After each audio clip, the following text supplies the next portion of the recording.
Well, Jinder Mahal is a new WWE champion. Did you think that would ever happen? If somebody said that to you 6 months ago, you would have just laughed your ass off in disbelief. But it's true. He's a new WWE champion, and I like it. I'm all for it. Because I was pretty bored during that match, and then he becomes champion. Woke me up. Like, I was about falling asleep a couple of times, and then he bloody wins the match, and I'm like, holy shit. Couldn't believe it. But anyways, welcome to my Backlash review. Let's get to it. Pre-show, we start with Ty Dillinger versus Aiden English. The basic kind of match you get on the pre-show. Nothing too special. I like Dillinger. No, sorry, not Dillinger. I like English getting to do his singing gimmick again. I liked his little song to the ring. You know, the crowd was really eating up, and he was getting booed for it. It was good. I liked it. But the match, was a basic kind of match. English, I think he had like his finisher thing, like his full Nelson, like into a, I don't know, it's a full Nelson slam thing, and he didn't get the win. He's almost starts crying, and then Dillinger sort of comes back from that. Eventually, he hits the tiebreaker and wins. Tie one. Yeah, not much else to say about the pre-show apart from Rowan showing up a couple times and, being creepy as hell and like taking his masks out and ripping them up and being just being in general very weird. Yeah, I did like that weirdness from Rowan. Same last week on Talking Smack. And there was a promo thing from Ziggler as well, which was not bad. Saying that their match was going to start the show. I was like, all right, okay. So yeah, that's the next match. Shinsuke versus Dolph, 50 minutes 50. And it was the exact match that I was expecting. It was pretty much every Nakamura match really that we've seen so far. It's followed pretty much the exact same sort of format. It was kind of slow and boring. Maybe not boring, but it just got very slow to begin with and in the middle. It was good at the end. The end was not bad, but just a typical Nakamura match. But eventually Nakamura won, which was to be expected. I don't really have much to say about it. Nothing really memorable about it, but except he won. He kicked out with a zigzag. That's about it, really. Hits the exploder suplex, then gets the Kinshasa. Boom. Nothing really more to say about it. It was okay, but it was nothing to go wild about. But I feel that way about a lot of his matches. They're very similar to that match. If you've seen that match, most of his other matches are very similar. At least in WWE. I haven't seen any of the Japan stuff, so I can't comment on that. But most of their stuff is pretty much the same. Now, moving on to my favourite match of the night. The Usos versus Breezango for the SmackDown Tag Team titles. I love this, and I didn't even expect this at all, what happened in this match, but it was amazing. It lasted 9 minutes 15, but it was absolutely hilarious. Bloody Fandango comes out in regular gear, but Tyler Breeze comes out in the fucking janitor's thing and a mop and stuff and mopping, and the crowd was just loving it. I was loving it. They were doing he was doing loads of stuff with the janitor, all these like funny spots, like tripping up the Uso and then rubbing the mop in their face. It was fucking brilliant. And then he would like get beat up, and Fandango would come in, but then he came back in again, and he's wearing a fucking this weird grey afro, and wearing a dress, and the fans start shouting, was it Granny Breeze or Grandma Breeze or something? It was just absolutely brilliant. I did not expect this at all. I just thought they were going to come out, have a match as usual, but they came out and did that stuff, and it was just amazing. I've honestly, this was the best match of the show for me. I loved it. A lot of good action as well. Once the comedy stuff was done, there was a lot of good action.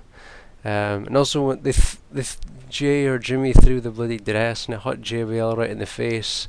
That was pretty funny. The crowd was loving that.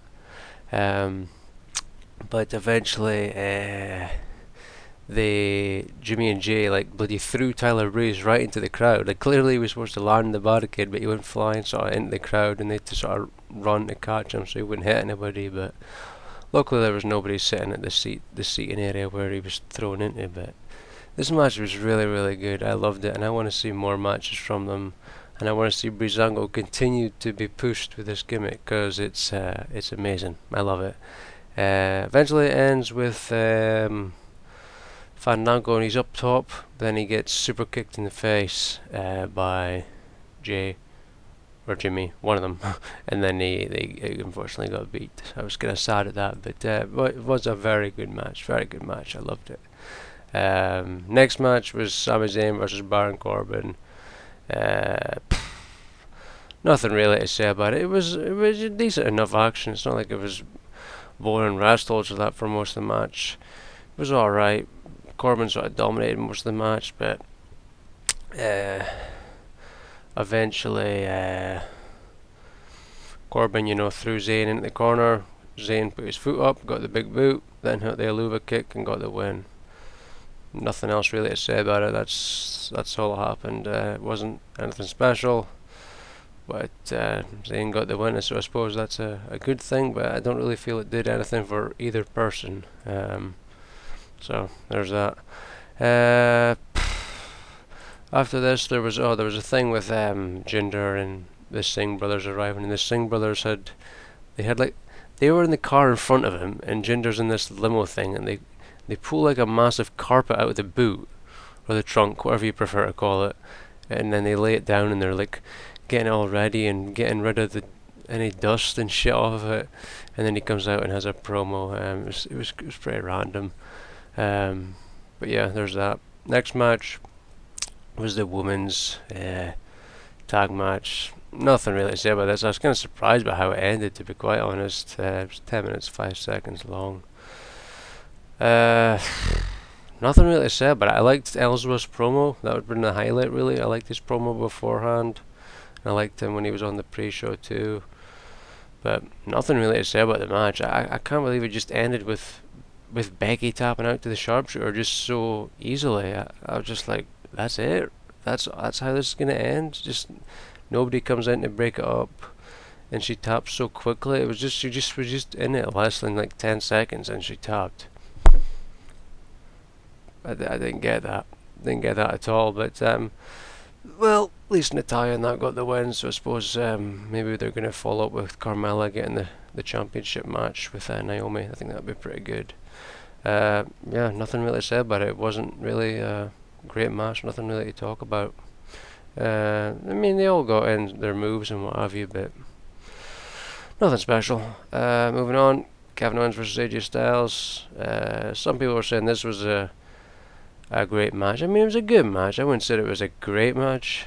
It started off very slow. It was quite boring actually to begin with, but the later half of the match was quite good. I did enjoy the later part of it. Lasted 21 minutes 10 seconds as well, which is pretty crazy.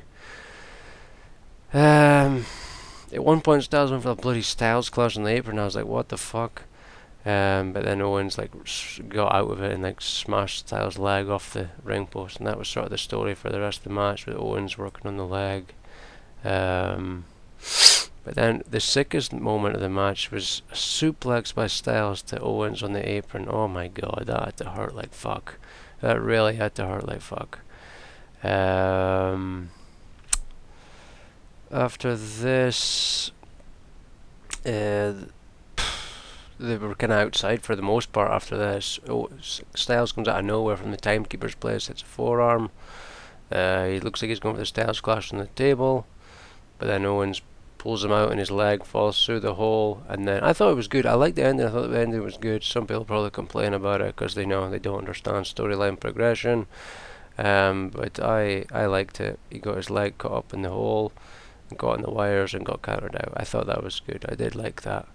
It just means there's going to be another match, and maybe be like a stipulation or something added to it. Probably Money in the Bank, which is very soon, because 27 pay-per-views a month.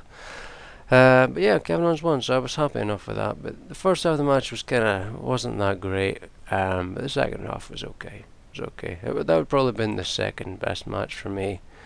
But yeah, it was not too bad. Now moving on, we have Luke Harper versus Eric Rowan, and these guys are capable of far better than we've seen here, especially Luke Harper. I think Eric Rowan's very underrated too, but we've seen so much better from Harper, and this was just shit. It honestly was just shit. I was like, is this seriously it? Harper and AJ Styles had an amazing match a couple months ago, and then we just seen this, and he's barely moving at all. And it's not like he was been because of Rowan. He's just being held back. You know, these two are capable of far better, and they just shit. And the fucking ending, oh my god, he always discus clothesline. It didn't even hit properly, and I can't believe that won the match. He went to do it, and he almost just caught him in the chest with like. I don't know, he wasn't like hit with the clothesline, it was like, it was shit. It was just shit. Utter crap. Match shouldn't have even happened, if that was what you're going to go out and have them do. It was just crap. It lasted 9 minutes as well. Crap.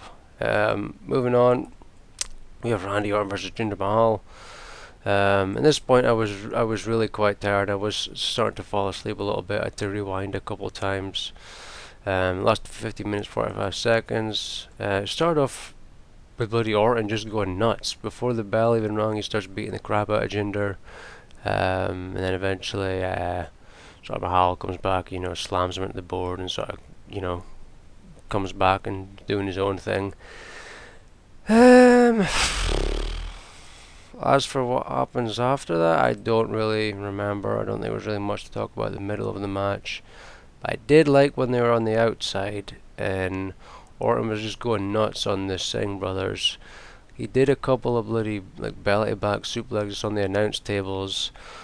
The first one looked pretty bad as it was to one of them, where he sort of landed on the upper back neck region. But the second one, oh my god, he just threw him right up, and he fucking looked like he landed straight on his head. And even Orton was like, "Oops, I didn't mean to do that."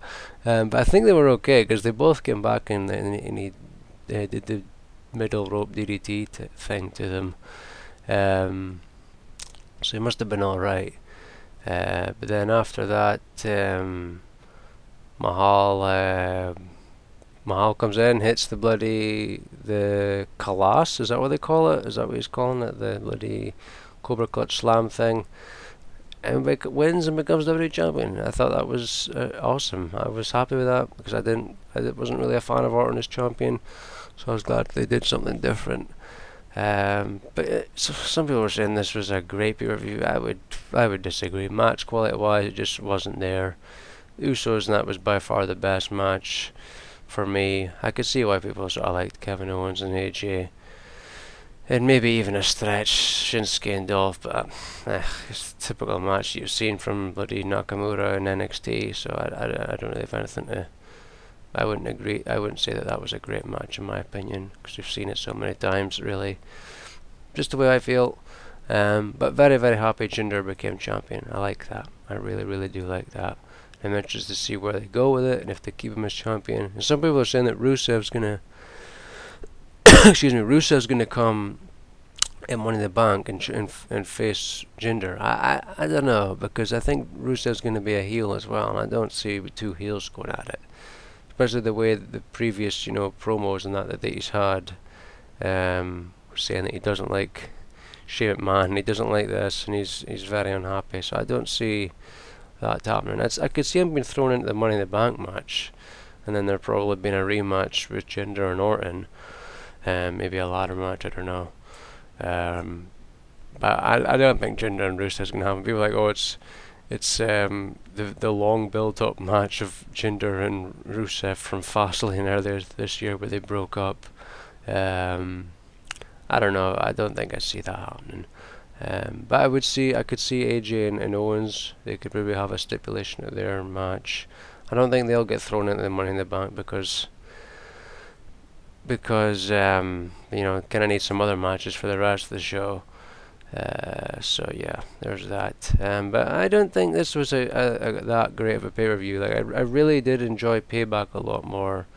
And I would even say I enjoyed TakeOver a lot more as well, even though there was only 2 matches that I really liked there. But it was still, I would have said it was still better than this. But yeah, there you have it. That's my review.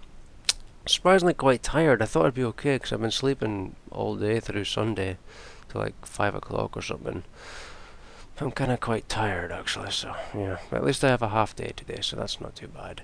But yeah, there's my review. Hope you enjoyed it. Tell me what you thought. And I'll see you again in 2 weeks for bloody Extreme Rules. Yay! Pay-per-view bonanza, quantity over quality. Yeah!